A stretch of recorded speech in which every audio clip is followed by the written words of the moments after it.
I don't know who picked up a key up here, but a couple nights ago I was preaching. I dropped a motel key on the floor here and kicked it off this way, and it never showed up again. If anybody knows where that thing is, maybe one of the kids picked it up.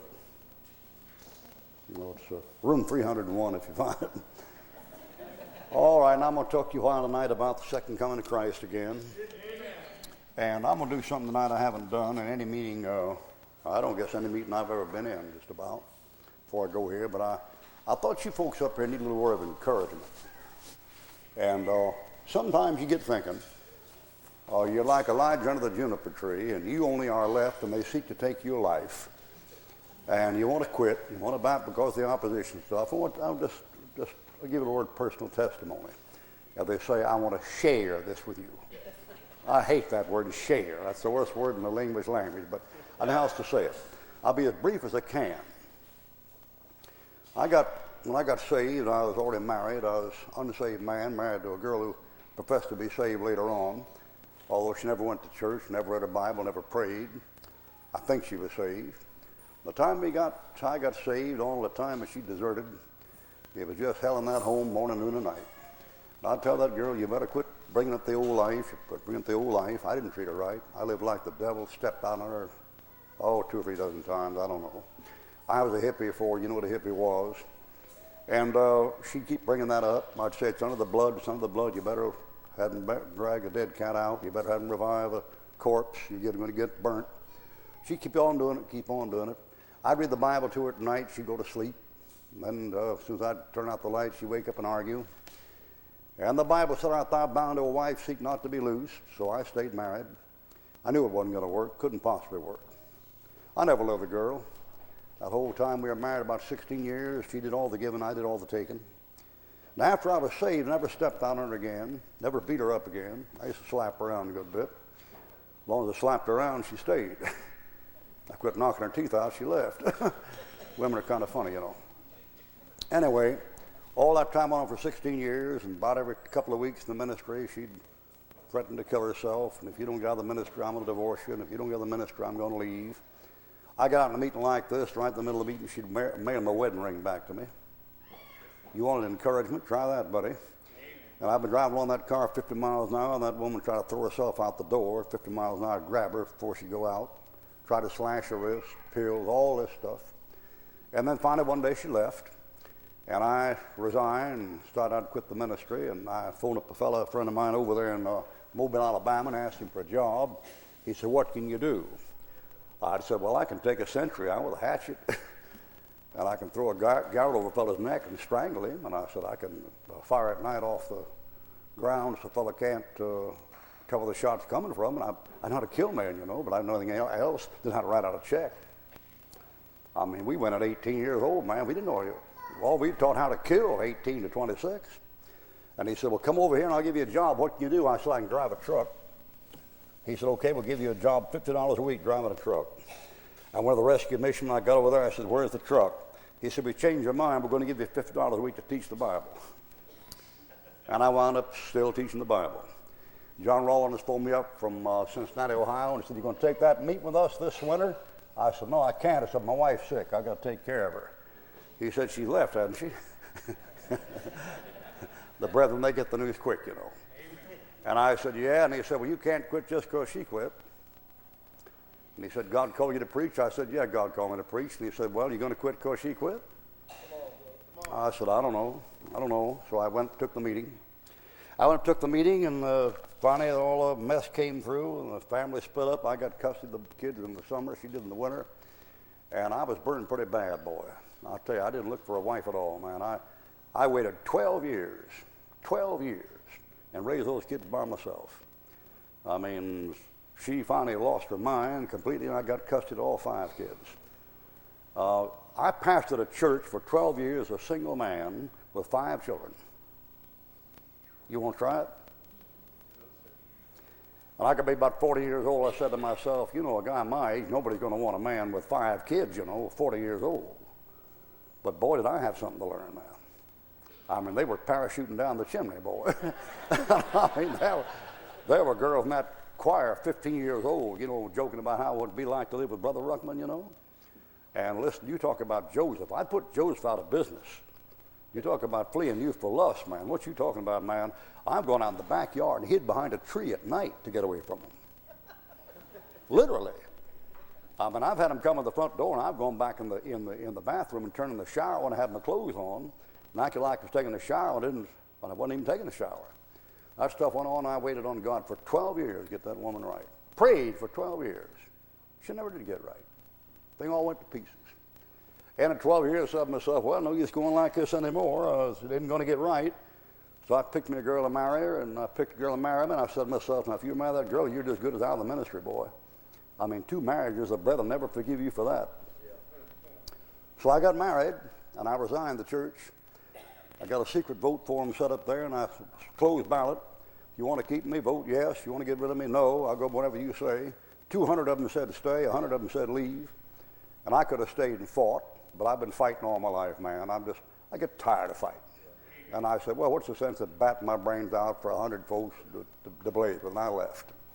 And I went into evangelistic work and didn't start another church, gave me a chance to get the thing in the feet. And I thought I was over the hump then, you know. The meetings, they kept on coming. The doors didn't close, kept right on going. And first thing you know, I wasn't out of the ministry again. I was still in the ministry. Began to teach. But you know something? The Bible says whatever a man sows, that shall he also reap. And for 15 years in a marriage, I had taken everything and the other partner given everything. And the Lord had a little agenda set up for me. Another 15 years. And this time he said, Ruckman, you're going to give all away and she's going to take all away. I followed every rule that Dobson never thought about in the family values. I followed all of Chuck Swindoll's advice. I mean, candles in the bedroom at night, and take your wife out to eat 2 times a week, and 3 honeymoons in Germany with just me and her and no kids there. The whole bag of tricks, boy. All of them. Nothing. And that woman just fussed and raised hell and complained and roared and ranted and threw glass vases and threatened to kill the dog and threatened to tear up the garden and would knock paintings off these while I was painting for the Lord and rip articles out of the typewriter I'm writing for the bulletin. You feel any better? You know what trouble some of you folks is? You quit too easy. Stay with the stuff. And that thing went along another 15 years. All those 15 years, I'm coming up here doing some of that. And I had to keep up the front, and I said to myself, my God, man, if this marriage fails, I'm a dead duck, boy. So I had to pretend like things were just going just fine, and the bottom was just dropping out. And it got worse and worse and worse. And finally one day the woman left. She hauled off. When she hauled off, she said, I'll come back on 2 conditions. I said, what's that? She said that you give the church to my brother-in-law and the bookstore to my daddy. And I said, it seems to me I've heard that song before. It's from an old familiar score. I know it well, that melody. That's a song by Harry James. Anyway, my first wife left. She said, I'll come back if you resign the church. I resigned the church. She didn't come back. I'll come back if you go back in evangelistic work. I went back and she didn't come back. I'll resign if you see a psychiatrist. I saw the psychiatrist. She didn't come back. She said, I'll come back if you see my psychiatrist. I saw her nut doctor. He didn't come back. After a while, I got it through my head, man, that I was getting the ring around the rosy. And so this time when this one said, I'll come back if you do this tonight, I said, no deal. And she said, well, she said, why? She said, I give the church to my brother-in-law, as Jim McGay, his fellow's name, and he was married to her sister. And I said, maybe Jim wouldn't want the church. She said, why not? He said, I have too much opposition. A lot of people thought he really made a mess of things. And she said, well, you'd have opposition too if you took it. And I laughed at her. And I said, you know me better than that. Why, if I had 100 people there hated my guts enough to shoot me morning, noon, and night, it wouldn't keep me awake. You got better sense than that. And I said, you know what you did, sister? You broke your marriage vows. We got up there and we said, for better, for worse, till death do us part, and you busted your vows. And she said, I did not. She said, you busted yours. I said, I've not even held another woman's hand or winked at a woman since we've been married. I've been true to you. And she said, yeah, but you didn't cherish me. And I said, lady, I'm just sharing some personal things here with you, kind of help you out. Trying to help you. And I said, lady, the only thing I didn't do for you was take you and knock your teeth out and bust your nose and throw you out in the front yard and dump a can of garbage on you. That's the only thing you needed that you didn't get. And that was the truth. But you couldn't do that. I'm a Christian. I can't do that. Go banging a woman around, dumping garbage on her. But that's what she needed. So off she goes. And I said, buddy, said to myself, you've had it. 3 strikes and you're out. And I said, now what am I going to do? Sit around here by myself another 12 years and wait for that one to get right? And I said, nothing doing. I said, I'm in years now. I may kick the bucket any minute here. I got this 3-bedroom house and the 3-bedroom and 2 bathrooms and a sauna and an art studio and all this stuff here. I'm not going to live in this house by myself the rest of my life. I'm going to give me a family. So I prayed, asked God to give me a good wife. And the next one that popped up was this one you saw here with me the other night. Her name was Pam. And I checked her out. I didn't mess around like the last time. This time, boy, I met her mom and I met her daddy, and I went to her house for dinner every week, every 2 weeks for 3 months, and ate with her and her kids, the 3 boys, to see how she handled her household. And I'd phone up that house at 11 o'clock at night to see if anybody was there when you don't know nobody was around, you know. Catch the way the mice will play. And I'd drive by the house at 10 o'clock at night to see if any cars parked out there. I checked that woman out, boy. I wasn't going to get burned again, boy. And I'm telling you, when her daddy died, I saw how she acted with her daddy in the hospital and things. And I said, that's a good woman. That's a good woman. Now, I got all this stuff here. All this stuff here. If I don't marry, I'll take that stuff and will it to her and her boys. She raising 3 boys by herself. Had a sock drunk for a husband, stepped down on her and DWI and lost his license and this stuff. I said, I'll just give her the house and give her the land. I mean, my kids are all set up. They're all taken care of. No woman ever married me. I ever had to work. Car every 3 years. Never had to get a job. And I said, I'll just leave her that stuff just in case the Lord takes me home. I mean, I felt like I was in the rope, boy. I mean, 3 times. Good night, man. How you going to stay in the ministry with that? And about that, I didn't know it, but about that time the Lord said, okay, Ruckman, now we're even. I mean, 15 years one way, 15 years the other way, the old account settled. Now you're free. Thank you. Should appreciate that. Free at what? 68 years old. You know, start now. So that's the trouble with some of you folks. You quit too soon. Well, at 68, I said to myself, well, I got knowing her more and more, and pretty soon I came to love the girl. I thought to myself, well, instead of just leaving it to her and leaving her single, me single, we'll get married. And I talked to my best advisor I have in the church. She's a lady named Mrs. Mitchell, been with us about 28 years. And she said, well, Brother Ruckman, if you get married, you better do it in the church. I said, I don't believe in a church ceremony for second marriages. Folks talk enough about it without that. I mean, private marriage. She said, weren't the other ones private? I said, yeah. She said, don't you think it's about time you had a church wedding? I said, oh man, I don't know. And she said, well, a lot of people want to come and they'll feel hurt if you don't invite them. So I just stuck my neck 15 feet out and said, okay, if we're going to blow it, we might as well do it in a big scale. So we had a big church wedding. And I mean, you know, soap on the windshield and throwing, you know, rice at you and all that stuff and cutting the cake. You imagine Ruckman in a mess like that? Cutting this cake and all this stuff flying around, man, you know. And I'm telling you that, we had it during a Sunday night service. And that place was packed. 500 people in there. And 13 people joined the church that night, and 3 of them got saved. And so the Lord says, I'm not through with you. Folks, I've tried to get out 4 times. And I've got so much ministry right now, I've got 4 secretaries and can't handle it. I can't handle it with 4 secretaries. You know what I could do right this minute if God would allow it? I could take off from here tonight and spend 2 weeks in China with Brother Stephen, one of my young men, free room and board.